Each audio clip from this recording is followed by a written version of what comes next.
and the Preservation Society. So we have houses like this.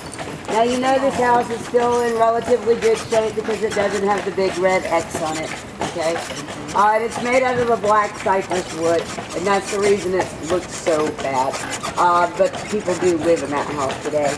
But like I said, the flooding issue is a problem, especially as we're getting closer to Colonial Lake right here. All this is landfill. Now Colonial Lake that's in front of us, I cannot go down there, that's a zone 3.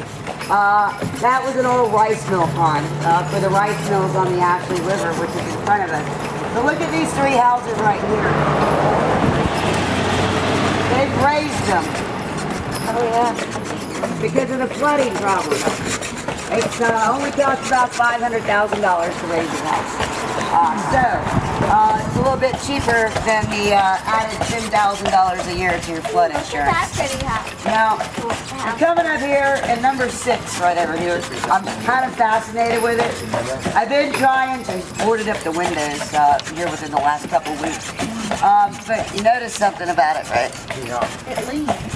Yeah. Well, it is sitting on top of landfill, and we did have this earthquake in 1886. That house was built in 1870. That's the only thing I can find out about that house, and it's killing me. I have all kinds of different books. We have to be tour guides, nothing on there. But that's what happens when you have earthquakes on landfill. I know. It's trash week. College of Charleston's coming back to town.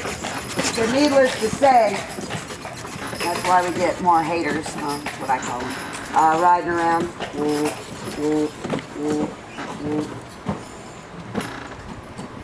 Nice job, you hit your diaper, didn't you?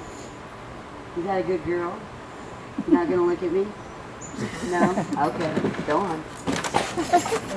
You can kind of get another little look at the jail right there. There's not much to see right now, but that's where it is down there, guys. But anyhow, the jail, like I said, is one of the most haunted buildings in the city. All this land that these houses are sit on used to be a potter's field. Y'all know what that is? Potter's Field is basically a burial ground for indigent people.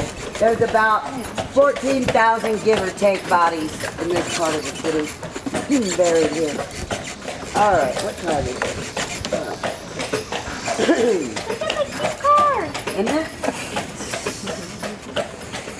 Now, you notice our piazzas, our porches, that's what I like to call them. See how they lean like that? Now they lean like that for a reason, and that's to let the water roll off of them. Atta girl. Now the house that's coming up directly in front of us, but I want to point out, yeah, there's a big house in front of it, but there's a bigger house behind it. And from here you can kind of see the cupola up top. That's an early form of air conditioning here in the city of Charleston. Now, the building that's right across the street from us, let's see what this guy's going to do. All right, walk on to that. We're going to go this way. We got time. When I drive a slow horse, I have to go down the street and go back home. I got Speedy Gonzalez in front of us. But this has been broken up into 3 different levels, 3 different levels of condos right here.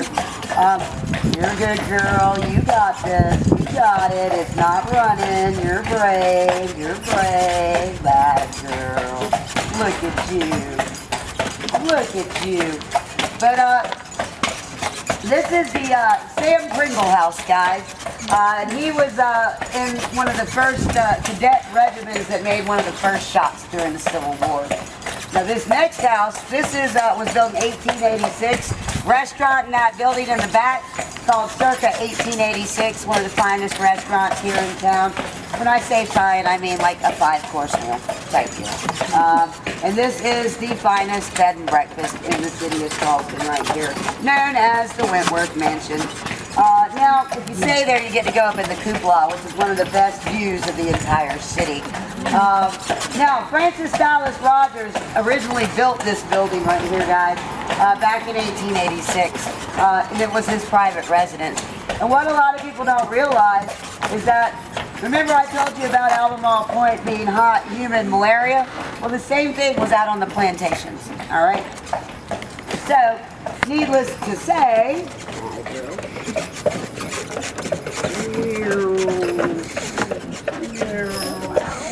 come here in the summertime because it's much cooler, and you have the breezes all right on cue, coming down the streets of the beautiful city of Charleston. But Francis Dallas Rogers had this building built in 1886. Excuse me. This was a private residence. He was a cotton farmer. Now, here in Charleston, our doorways are kind of the main entrance to your house, is showing how much money you have. Not to mention you have a giant mansion. This is probably right at 24, maybe a little more, 1,000 square feet, okay, on the inside there. Now, the cornices above the window right here in the main window, you notice there is a cotton flower up in there from the cotton plant.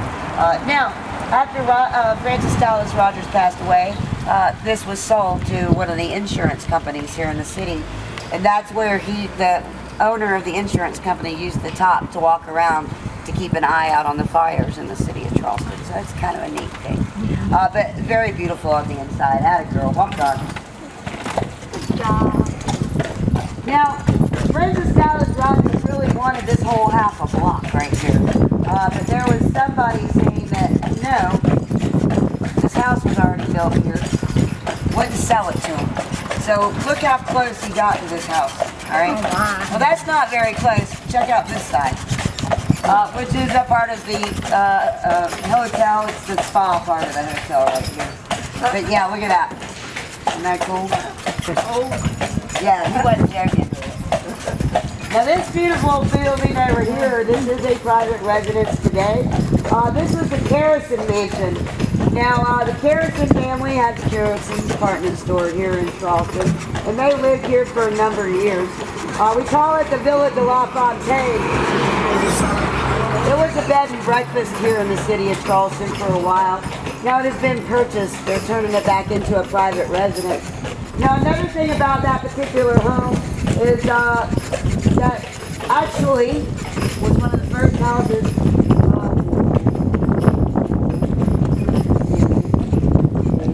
to have a bathtub in it.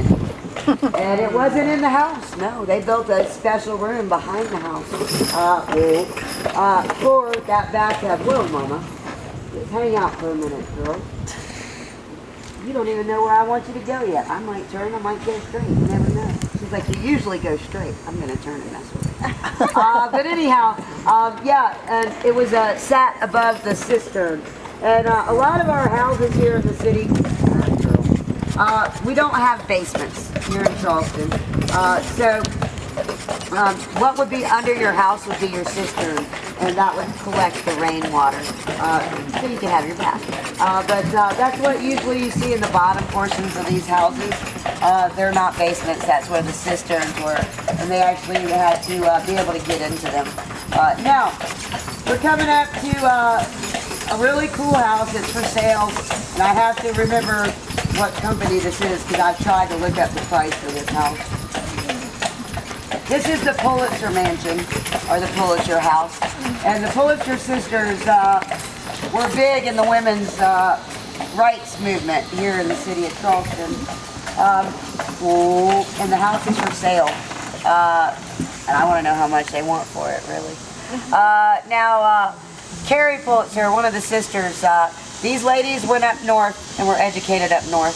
When they came back home, they like to spread their knowledge.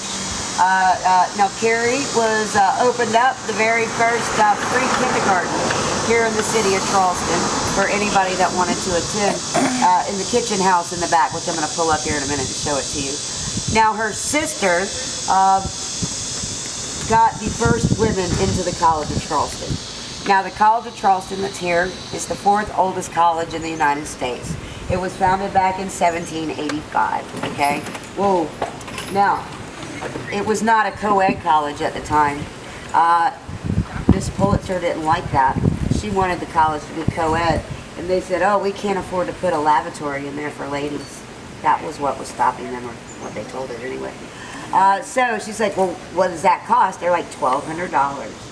She went and raised the money. She raised $1,500, built the bathroom in Randolph Hall for the College of Charleston, and in 1918, I always get that right, say it properly, the College of Charleston became co-ed. So it went all those years without being co-ed. It's kind of interesting, don't you think? Kind of like the Citadel not allowing women in. Now they did. Shannon Faulkner was the first one. She didn't even graduate. But anyway, I'm going to pull up and you're going to see a little, some dependency buildings or what we like to call them behind these houses. And they're usually made out of brick. There you go, back there. You can kind of see it in the back there, down the driveway. And your dependency buildings would be your kitchen houses, your carriage house, and your barn. Because that was a thing. We didn't have cars back in those days. So you'd have to have a barn and a carriage house, just like you have a garage for your car. But anyhow, the dependency houses usually were your kitchen houses. Weren't allowed to have kitchens in your house due to the threat of fire here in the city of Charleston. So they would put a kitchen behind their home. Now the walk in between the house and the kitchen house was called a whistler's walk because the servants would have to whistle while they brought the food over to the main house. That way they could tell they weren't eating any of the food. Now you know it's kind of, whoa, I'm not done. Kind of hard to walk, whistle, carry food, and fight off dogs all at the same time. So they'd ball up cornmeal, and when they'd fry it, they'd do it at the puppies. What do you think they said? Hush puppies. And that's where we get our hush puppies from today. Now we have our beautiful single houses, guys. Single room long, single room wide, in order to let the air flow all the way through the home. And now you have these doorways on these porches. Well, we don't call them porches here in Charleston. Absolutely not. They're piazzas. It's a fancy word for porch. Now, if your door was shut, you had privacy, and that's how it worked back in the day. I don't know, for some strange reason, this street always has a great breeze. That's really why the reason I pulled down it, because we're not really near any water. But you notice the way the houses are set up. Your piazza's facing the back of your neighbor's house, and vice versa. And these are set up to catch the breezes. Now, you would spend a lot of time out on your piazza because it was cooler in there than it was anywhere else in the city. Whoa, mama. So basically, if your door was shut, you weren't allowed to sit on it. You got to remember, they wore 50 pounds of wool clothing back in the day. So you wanted to get naked back in the day, and of course that's just showing, I know you're getting that, ankles and elbows. One more card and then I'll let you go. Yeah? Walk on, sweetheart. There it is.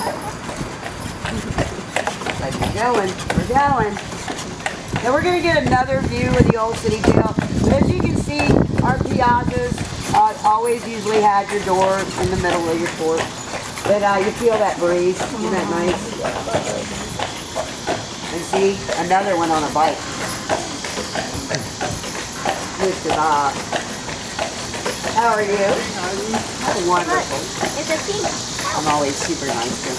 I know, I don't know how that one got through the Board of Architectural Review. But there's another shot of the jail right there. Now I want you to notice, go ahead, man. Well, there's a... Wasn't that the car that was yelling at us earlier? No, this is blue, I think. Okay, I didn't even look. But that's the jail, guys. That's what it's going to look like when it's done, which is basically what it looks like now. But like I said, this is as close as I get to this jail. But you notice the brick underneath the stucco. And that's kind of a thing here in the city. Once again, trying to make things fancier than they really are.